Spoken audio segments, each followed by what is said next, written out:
Welcome to episode 269 of the Selling Your Screenplay podcast. I'm Ashley Scott Myers, screenwriter and blogger over at sellingyourscreenplay.com. Today I'm interviewing writer-director Chris von Hoffmann. He was on the podcast before in episode number 165, so check that out if you haven't listened to it already. I will link to that in the show notes. In this new interview, we talk about his latest film, Monster Party. It's a low-budget horror mystery thriller feature film that is out now, so stay tuned for that interview. If you find this episode valuable, please help me out by giving me a review in iTunes or leaving a comment on YouTube or retweeting the podcast on Twitter or liking or sharing it on Facebook. These social media shares really do help spread word about the podcast, so they're very much appreciated. Any websites or links that I mentioned in the podcast can be found on my blog in the show notes. I also publish a transcript with every episode in case you'd rather read the show or look at something later on. You can find all the podcast show notes at www.sellingyourscreenplay.com/podcast, and then just look for episode number 269. If you want my free guide, How to Sell a Screenplay in 5 Weeks, you can pick that up by going to sellingyourscreenplay.com/guide. It's completely free. You just put in your email address and I'll send you a new lesson once per week for 5 weeks, along with a bunch of bonus lessons. I teach the whole process of how to sell your screenplay in that guide. I'll teach you how to write a professional logline and query letter and how to find agents, managers, and producers who are looking for material. Really is everything you need to know to sell your screenplay. Just go to sellingyourscreenplay.com/guide. Quick few words about what I'm working on my feature film, The Pinch, the crime thriller feature, which I finished last year. As I mentioned before, we're officially launched on several VOD platforms, including iTunes, Google Play, Amazon, which includes Amazon Prime, and that should be available in the US, Canada, and in the UK as well. I just signed on with a sales agent to handle the other territories and potential cable and TV deals. Haven't gotten an update for him in a while, so I need to email him this week and hopefully see what's going on over there. If you do subscribe to Amazon Prime, you can basically watch the movie for free. You just go find it in Amazon Prime and you can just play it. If you don't mind, please do write a review and post that in Amazon. Those reviews are very helpful. It just gets the film listed in more places on Amazon if they're seeing a trend of people liking the film. Also, I sell the film directly from my website, sellingyourscreenplay.com/thepinch, and that's all lowercase, all one word, just sellingyourscreenplay.com/thepinch. If you buy it from there, you can also add the 3-hour webinar I did called The Making of the Pinch. I cover every part of the process of making this film, writing the screenplay, raising the money, pre-production, production, post-production. I put quite a bit of time preparing for this webinar, so if you're thinking about making a micro-budget film, I think this would be a very educational video for you to watch. The film is slowly starting to make some money back, which is always nice. I'm going to wait a few more months before I really dig in to the money and how much money has been recouped and really kind of go through that. I think this sort of information isn't shared often enough by filmmakers, but I think it's very important just to share it and show other people what the reality of these micro-budget independent films really looks like. Right now, the film has recouped about 10% of the hard dollars that are in it, which I think is a good sign for the first few months. So things are at least chugging along. Hopefully it can keep going. Now keep in mind 10% is not a lot of money considering there's only about $22,000 of hard dollars in it. So before I really dig into the weeds with distribution, again, I just want to let things settle and kind of get a better picture of where we're going to end up with The Pinch. Anyway, so I'm trying to get my next project going, which is a horror thriller. I've talked about that a little bit. I've got my producer working on the budget and schedule, so that should be done this week. And then I'm going to go back to some of the potential investors I've been talking with over the last couple months, see if I can bring them onto the project. They're asking the normal questions. I've talked to a bunch of people just about coming on in various aspects of the film, and they're asking, well, when are you going to shoot? What's the budget look like? And that kind of stuff. So I'm just getting that, a real formal and actual budget and actual schedule done. And that's what we're going to use to shoot this film. So that's moving ahead slowly. Everything always takes a little bit more time. What I've been doing as a writer in terms of my own writing is I've been going back through the script and working on transitions, just trying to make some of the transitions between different scenes just a little more creative, writing some notes about how we're going to shoot this. I've been coming up with some very basic shot lists. I'm not going through a real definitive shot list kind of a thing, but as I'm going through the script, I'm just have like a little outline of like some how potentially I would shoot certain scenes. I'm also just tweaking little things, bits of dialogue here as we go.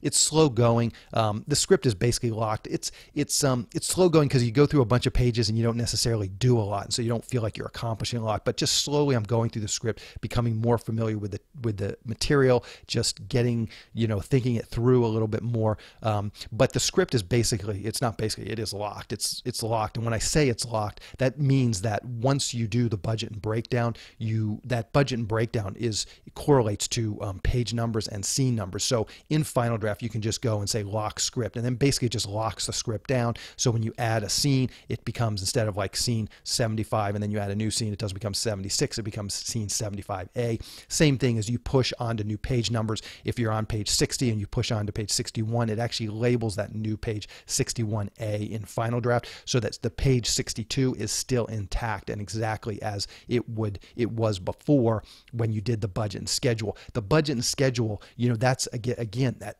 that references back to these page numbers and scene numbers, so you don't want those to change once you've done the budget and schedule. But of course, obviously things do change, so that's what Final Draft does. Again, it just keeps track of those scene numbers, those extra 27A or 35A page number scene numbers, and then it'll be 27B or 20 CD, and it keeps track of the versions as well. The first version is the blue version, so that's what I'm doing. I'm just doing some little tweaks here and there, and that hopefully won't affect the budget and schedule really at all. I mean, I have enough production experience to kind of know I'm not going in there and rewriting whole scenes that are going to dramatically alter the budget or the schedule or anything like that. It's really just some tweaks at this point.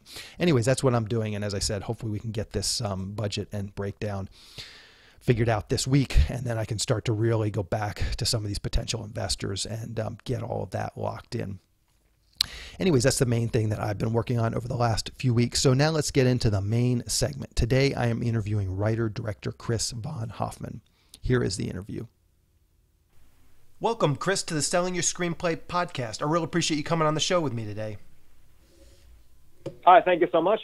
Thank you for having me.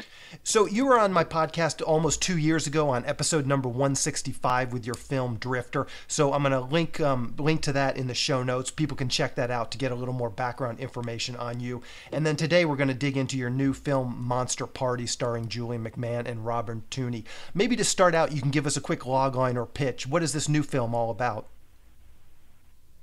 It's about three teenage thieves from like North Hollywood, from the Valley. That through a series of events, the main kid is forced to inherit this debt from his father, and they end up kind of forming this scheme to infiltrate this mansion dinner party, posing as waiters. And but over the course of the night, they discover that the people running the dinner party, and the people hosting the dinner party, and the guests, and they're all part of this sort of like a society of recovering serial killers for the social elite. And then sort of someone has an impulse and it sort of spirals out of control and goes from there and becomes a sort of survival story inside this mansion to get out alive. Huh. Where did this idea come from? That's the gist of it, yeah. I mean, I was like developing it like early 2016 actually, with my producing partner, and it was the first project I was developing with him. And he was looking for sort of, low budget, high concept stories, limited locations. And so I pitched him a bunch of ideas, and he really seemed to respond to this one because it really had something to say, I think, underneath. I had a little substance to it, which is always the kind of stories that I'm attracted to begin with. So we kind of were in sync on that. And then I just sort of developed it pretty much all throughout 2016, just getting other producers attached and, having different financing from different people kind of fall through. And then finally, I was able to get representation through this project as well as through Drifter. And I was able to get financing packaged through that. So it was just, I think underneath, I think I was born sort of in between both these worlds slightly growing up. My father's side of the family was slight upper class. My mother's side of the family was much more blue collar. Middle class, so I was definitely born in between these different worlds and seeing both sides and just how different they were radically. And I just would always, whenever they would overlap with each other, it was always kind of strange and awkward and didn't quite mesh. So I always thought, I just thought it'd be a pretty cool personal thing to integrate into the story, and but also under a sort of genre umbrella, and see see what happens when these two worlds kind of crash crash together under very bizarre circumstances, and just see how it plays out. Yeah, sure. So let's talk about the writing of the script a little bit. How long did it take you to write this script? You mentioned sort of this long development process. Just from top to bottom, did it take you a year? You said 2017. No, it's the entire year of 2016. I was writing that story. It was definitely going to different levels. Getting more and more notoriety around it as we are progressing through it. But I was writing. I mean, I was still writing like when we were in pre-production as well, like in 2017, doing some. But like the major rewrites, like I was writing it all throughout 2016 before it was really strong enough to go out to cast and their agents to read. So it was definitely like a year-long writing process of writing the scripts. Yeah. So you say you didn't feel like it was strong enough to go out to cast. What does that development process look like for you? You had a draft, you sent it to this producing partner. Was there anybody else taking a look at it, giving you notes? I was definitely getting like a relentless amount of notes all throughout that year. At the time, when you're in the middle of it, it just feels like the notes are never going to end. But it was definitely it was pretty wall-to-wall notes, just really trying. And I think in the beginning, because this was my first time working with a real producer and other people's money and another production company, so I was kind of, in the beginning, I was a little like naive with the writing process of wanting to just try to be overly generous and just take all of their notes and try to make it work somehow. And I realized pretty quickly that just doesn't work. You really have to be careful about that, kind of nip and tuck what they're really saying, because they're going to because sometimes note 3 doesn't connect to like note 12. So I mean, they're just kind of like speedballing things that they're suggesting, and the writer's responsibility is to really see which ones make sense for the story and which ones just are not even worth trying. Yeah. And I just, at a certain point, I was just like, you know what, let me just write the script that I want to see. And that's when I did that, that's when all of a sudden things started to like, I mean, there was still rewriting after that, but that's when all of a sudden just the process started to, it got to the next level through that. Yeah. That ended up being the best draft. So, so I think it's always good to just take a step back and just really focus on just the story, not try to like juggle all these notes in your head, because you're just going to go crazy. Yeah. How many drafts do you think you wrote of the script? Might have been like, I mean, I guess maybe not an enormous amount, because I've heard people like talk about like how they have like 30 drafts. I mean, it was like probably like 7 or 8 like page 1 rewrites, maybe like 6 page ones, maybe like a couple more like heavy revisions. So probably like, I'd say like 7 or 8 drafts or so. Yeah. And maybe you could give us an example of some of the notes that people were giving you, just to kind of get a sense of what you were up against. Well, I mean, like actually one of the notes like in the beginning was there were one producer was sort of like suggesting I write like the PG-13 version, sort of like write it like a PG-13 movie, and I just kind of I really did try to write a version that was PG-13 friendly, and I just hate the PG-13 horror movie, so I was like dreading doing that, because I just didn't feel like it was going to lend itself well to this kind of story, and especially with these kids and just the way they talk with each other. And so I remember like writing that draft, and I remember just hating the dialogue, because I just didn't feel that the dialogue was authentic inside of a PG-13 kind of movie. So that was definitely like a note that was kind of like just a one-off kind of note, but I certainly tried to make it PG-13. It was kind of funny doing that, but yeah, I mean, just certain, what? I was going to say, how do you approach screenplay structure? Blake Snyder, Sid Field, maybe something more intuition based. When you're writing a script, how do you approach screenplay structure? I mean, I definitely I especially feel like because we're living in such a televisual age, where it's like, I mean, TV is such a big deal over movies now, and people have such short attention spans, and like with like Netflix and just YouTube videos and all that. So I think you really kind of sort of adapt to the times when it comes to the way you're going to lay out your story, and I want, I think with me, I really like movies that are constantly escalating, and I really like try to approach my movies almost like 3 hours or 3 episodes of TV or something, and where it's like constantly propelling and shifting and piling on top of itself, that you really have the most entertaining experience I could possibly give you, because I think there's a certain amount of time that you have to get your story in, and I just really want to make sure I'm filling it to the brim as much as possible. So I think at this point in my life, I'm just like approaching it the way I would want to see the movie. I mean, like where I'm just approaching it the kind of speed and the kind of tempo that I want to see the movie, and I feel like that's going to work for other people as well. Just because it's like unfortunately, it's just with people's attention spans. You just got to be very careful about how you're going to structure your story, and you got to make sure that it's constantly escalating and that there's like no fat on screen, because people just don't have time for that, including myself. So yeah, sure. So you mentioned this producing partner that you started this project with, developing with him. How did you meet that producing partner? It kind of all connected back to Drifter, honestly. It was the guy who was the domestic sales agent for Drifter ended up referring me to the producer, and kind of got me in the room with him, and he had made, he was like kind of making a career out of making a lot of like high concept, low budget films, and that was sort of they're certainly in my wheelhouse. That was certainly the kind of stories I wanted to tell were similar to the kind of stories he was producing. So so I just kind of, my first meeting with him, my first meeting with him was kind of I didn't quite know what they were looking for exactly. I just had a lot of ideas, but I realized they had a very specific framework it's very, very Roger Corman-esque to design the story around. So I just kind of went back home and kind of thought of like 20 ideas that fit his framework, and this ended up being the main one to move forward with. Yeah. And so then you mentioned that you have your script and you were sending it out to people, you were trying to raise money, those things were falling through. Who was sort of taking the lead on that? Was this producing partner, or did you have a number of contacts that you were trying to raise money for as well?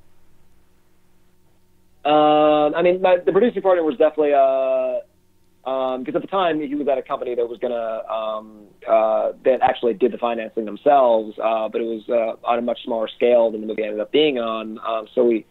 But then through him and the script, I was able to get representation, like proper representation. And I think once I got representation, all of a sudden so many other doors opened up, and like so many connections all of a sudden happened. And my manager was just like, he's just like an incredible person. He just kind of really believed in the material, and he just kept on jamming it forward and wanted to make sure that we had like the best, the most appropriate budget that we could get for the movie. And so we were meeting with a lot of different people, but eventually we landed on the best person for the job, or for the project. So let's talk about. It sounds like you got a manager first, and he was the one that kind of opened some of these doors. Is that correct? Yes. So let's just talk about that for a minute. What does that actually look like? And for you, what was that? You went into a meeting, you guys chit chat, you try and see if it's a good fit. Maybe you can just give us some tips on sort of, once you get that meeting with a manager, what are those next steps, and what do you need to do to impress the manager, but also what do you need to do to look out for to make sure that manager is actually going to be a good fit for you? I think it's just like, everybody's a human being. So I think it's just, it's almost like a blind date. You're just going in this, I've been talking to them. The producer had suggested me to them. I looked them up. I've been looking at their client list. I was pretty impressed. I thought it was like a perfect level for where I was at. Because they represented a lot of up and comers, but also a lot of some veteran people. It was just like a perfect balance. It was like, it was very intimate. So I finally went in. I've been emailing with them a little bit, then I sent them some of my stuff on top of the Moss Party script that they already read, which they liked, and then I just ended up meeting with, actually I have two managers. I was meeting with both of them, and one of them was like the co-founder of the company, so it was like even more pressure it felt. And I just went in the room, went in one of their offices, and they were just in front of me, and they were just asking me some questions, but I really, I enjoy, I love doing interviews. So, I love just talking about all this stuff. And I've been so obsessed with making movies since I was like a child. So I just had all this stuff churning up inside of me to explain, sort of like sell myself to them, and just let them know that this is just, this is just what I've always wanted to do. And this is where I see myself in 10 years. I was very specific about the kind of movies I wanted to make. And I didn't really make any apologies for them. And I just these are the kind of movies I want to make. This is the kind of tone I'm going for. These are my favorite movies. This is my favorite director. These are, I was just very clear, because that's all they want. They want to make sure that you're very clear about what kind of director you want to be, where you see yourself in 10 years. So I just and I knew pretty quickly that they were like the guys from me. I mean, I just really loved the atmosphere, and like they were just they weren't trying to like bullshit me about anything. I mean, they were. I could tell that it was going to be a very good fit. Okay. It was just a gut thing. Yeah. So let's talk about the casting of this movie. You got some great cast, Julian McMahon, Robert Tooney. Maybe you can talk about that process. I get a lot of emails from people saying, hey, how can I get this actor attached to my project? Did you guys hire a casting director? Was it the cloud of your manager, being able to get in touch with these things? Maybe just talk about that process a little bit, bringing on some name cast to a project like this. Yeah, I mean, for me, like casting, I used to be an actor for like 6 years, like in high school and after high school in New York City, and I did a lot of theater, so I'm like very obsessive about performance and very obsessive about getting the right cast, and I feel like cast trumps everything else, and I think there's so many filmmakers that just don't seem to really care about cast, and they just want to get some pretty faces and just focus on everything, all the gore or something, and I just don't subscribe to that kind of thing, so I take it very seriously with performance, and so I mean, I think definitely my representation like helped massively getting a lot of the cast members that we were able to get, because they just had so many connections with people's agents and managers, and we had a wonderful cover agent at CAA that I'm still great friends with to this day, that I'm still working with on another project right now, and he just really helped us so much. Just really, he believed in the material, and he was really getting us connected to the people that we needed to be connected to, and want to make sure that we were able to get the best people for the job, and we were able to get a nice balance of up-and-comers and some veterans. I mean, people at the right time and that hadn't really done something like this, and I just want to make sure that I was going to be able to meet with them immediately to explain to them that I'm not just trying to make like a one-dimensional gore fest. I wanted to make a movie that has like bigger than what it is, and just have something underneath it, but still deliver on what it is, but like have it hopefully. Just what I was going for with the tone and the kind of performance. I didn't want this to be. I just let them know that I cared very much about what they do, and I really truly put a lot of attention on them. So I think they really respond to that, because I have much more. I can relate much more to actors than I can like camera people and just people that are overly technical and VFX people and all that. I just because I didn't go to film school, so all I really truly respond to is performance. That's the thing that I love the most. I think it was just getting in the room with them, and just there was an enormous amount of self-tapes that were being sent. I met with tons of actors. Some were in the movie, some weren't. It was just a really like great experience, just getting just meeting a lot of people around town and a lot of up-and-coming actors, and I raised some familiar actors, and but definitely my management and my agency they were like huge in helping us get the cast we were able to get. And I'm curious, what came first, getting some of these name actors onto the signed onto the project, or raising money? Did the name actors help you raise money, or was it vice versa? You already had the money before you started pitching the actors? We had the money before we started pitching the actors. But of course, you want to like once you have the money, it's like you're not exactly certain movies. Once you have the money, you're not necessarily making the movie immediately. You got to like make sure that it balances out with the cast, that value wise matches up with the budget. So everybody's happy. But yeah, I mean, like I definitely feel like the raising the money part was much harder, because like it was. At a certain point, we were really getting like, all of a sudden, like Bill Engvall is signing on, and this actor's signing on, and at a certain point, it just started like snowball, I think, and I was really like, it was just blessed timing with a lot of things, and but it was a pretty like, there were some tricky things, there were some roles that were getting some passes that we needed to kind of reapproach certain strategies about getting certain actors in roles, but overall, I mean, everyone just really seemed to respond to the material. And someone like Lance Reddick and Aaron Moriarty, they were like the first two people to come on. And they were, I've been a big fan of them for years. So yeah, I mean, I think once more and more people started to get involved, other people started to respond to the material. Yeah. I put together like a rip reel, and there was a lot of things I put together to show them like what this movie is. So they kind of instantly knew what it was. So So that definitely Yeah. helped. How much do you think Drifter helped versus just having a piece of strong material? Was it the combination of two? Do you think if you had a piece of strong material, it didn't really matter that you had already done a film like Drifter?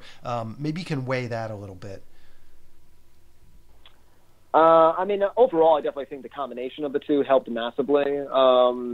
But that being said, I mean, like someone like Lance Reddick signed on, and he hadn't even seen Drifter. He just really liked the script. So I mean, I think not all the actors that signed on had like immediately seen the movie. They just seemed to enjoy talking to me, and they enjoyed the material. Then later on, they watched the movie. But I mean, definitely a lot of them did watch the movie in the beginning, but not all of them. So I think.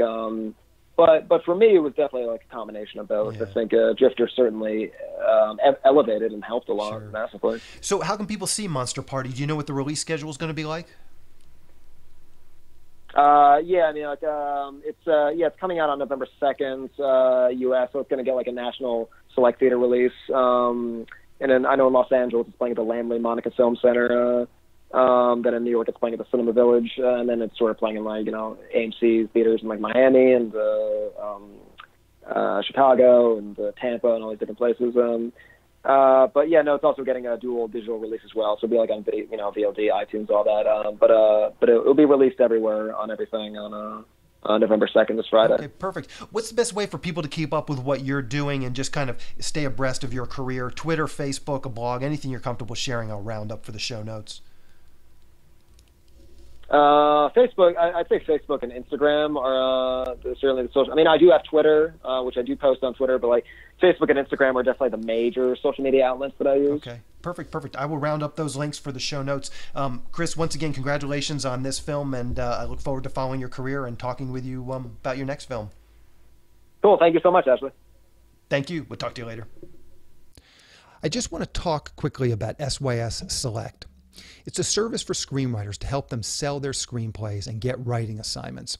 The first part of the service is the SYS Select Screenplay Database. Screenwriters upload their screenplays along with a logline, synopsis, and other pertinent information like budget and genre, and then producers search for and hopefully find screenplays that they want to produce. Dozens of producers are in the system looking for screenplays right now. I launched this service at the beginning of this year, and we've already started to see some success stories. You can check out SYS podcast episode 222 with Steve Deering. He was the first official success story to come out of the SYS Select database. You can learn more about all of this by going to sellingyourscreenplayselect.com. When you join SYS Select, you get access to the screenplay database that I just mentioned, along with all the other services that we're providing to SYS Select members. Those services include the monthly newsletter that goes out to our list of 400 producers who are actively seeking writers and screenplays. Each SYS Select member can pitch one screenplay in this monthly newsletter. We also have partnered with one of the premier paid screenwriting leads sites, so I can syndicate their leads to SYS Select members. There are lots of great paid leads coming in each week from our partner. Recently, we've been getting 5 to 10 high-quality paid leads per week. These leads run the gamut. There's producers looking for a specific type of spec script to producers looking to hire a screenwriter to write up one of their ideas or properties. They're looking for shorts, they're looking for features, TV and web series pilots, all types of different projects. If you sign up for SYS Select, you'll get these leads emailed directly to you several times per week. Also, you can get access to the SYS Select forum, where we will help you with your logline and query letter and answer any screenwriting related questions that you might have. Also in the forum are all the recorded screenwriting classes that I've done over the years, so you'll have access to all of those as well. The classes cover every part of the writing process, from concept to outlining to the first act, second act, third act, as well as other topics like writing short films and pitching your projects in person. Once again, if this sounds like something you would like to learn more about, please go to sellingyourscreenplayselect.com. Again, that's sellingyourscreenplayselect.com. Just a quick shout out to screenwriter Alec Peters. He just optioned a screenplay through one of the leads that we syndicate through SYS Select. Big congratulations to Alec. And thank you, Alec, for emailing to tell me about this success story. I added a little blurb about his option to the SYS Success Stories page if you want to learn a little bit more about it, or if you want to just check out what some of the other people who have tried our services are saying, just go to sellingyourscreenplay.com/success. I love hearing these success stories. They're inspiring. I just love sharing them with other people. It really does make me feel like all the content and the services that I offer through Selling Your Screenplay are actually helping people, which is extremely gratifying. So again, just a big thanks to Alec for writing in and telling me about this one. If you have had some success with any of the SYS Select services, or even just the free blog and the free podcast, any success stories at all, just don't hesitate to email us. Just info@sellingyourscreenplay.com. Again, I just really love hearing all of these success stories. On the next episode of the podcast, I'm going to be interviewing writer-director Mark Steven Johnson. He started his career as a writer and has now moved into directing as well. In fact, this latest film that he did, Finding Steve McQueen, he actually just directed. He was not the original writer on it. I think he did some rewriting, but he doesn't actually even have a writing credit on the film. So he's really moved into a lot of directing. Obviously, his background is in writing. He started his career writing the spec script for Grumpy Old Men, and then he went on to write a bunch of studio films, Simon Birch, the Ben Affleck Daredevil, Ghost Rider with Nicolas Cage, and a number of other big studio films. So it's a really interesting interview, getting that sort of perspective on just how to break in, how he broke in with Grumpy Old Men, and kind of got his career going. And then again, we talk about this latest project that he's working on. So keep an eye out for that episode next week. That's the show. Thank you for listening.